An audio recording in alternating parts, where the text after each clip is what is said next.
So for today, I'm going to discuss the chapter 4 of consumer behavior entitled Memory and Knowledge. So first, let's define the memory. Memory is the mental process used to acquire or learn, store or retrieve or remember information of all sorts. So there are three types under the memory: the encoding, storage, retrieval of external inputs. So encoding is a process of converting and placing information into memory. Storage is a process of retaining the information over time. Retrieval is a process of remembering or accessing what was previously stored. So there are the three steps of memory process: the sensory memory, short-term memory, and long-term memory. So under the sensory memory is the ability to temporarily store input from all the five senses. Under the sensory memory, there are the specific types: the echoic or hearing, the iconic or seeing, haptic or touch, olfactory or smell. The next is short-term memory, the proportion of memory where we encode or interpret incoming information and keep it available for further process. So keep it available for the further process lasts about 30 seconds, where most of our conscious information process takes place. So there are two under the short-term memory: the discursive process and imaginary process. Discursive representing stimuli in words, and imaginary process representing the stimulus in five senses, more effective in recall of stimulus. So next is the long-term memory. Long-term memory is, there are two under the long-term memory. So declarative memory is memories that are easy to a person to articulate and talk about. So under declarative memory, there are two: the semantic and episodic.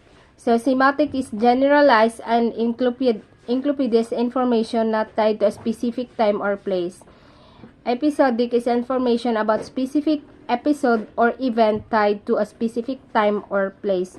So example of the semantic is, an apple is red, a stop sign means stop.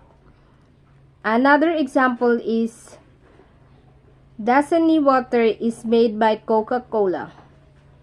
So the episodic is knowledge about ourselves and what was happened to us in our past, including emotions and sensations tied to past experience. So example is, where did you go on a first date?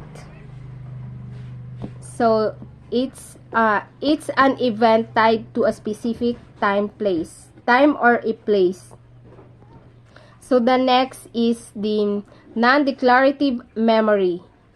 Information in a long term that is difficult to articulate but that still has profound influences in our lives. So example of this is driving or riding a bicycle, or even speaking your native language. So this is the example of declarative memory. So under this is the explicit memory and implicit memory. So explicit memory, when consumers are consciously aware that they remember something. And explicit memory is memory without conscious attempt at remembering something.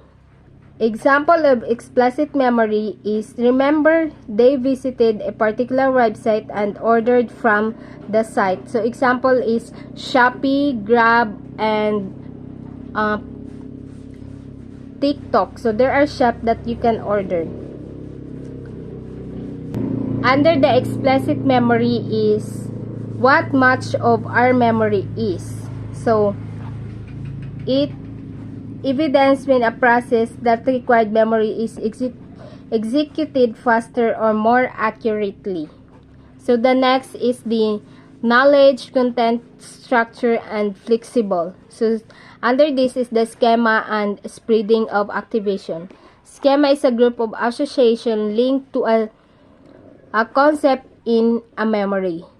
Spreading of activation is a process by which retrieving a concept or association spreads to the retrieval of the related concept.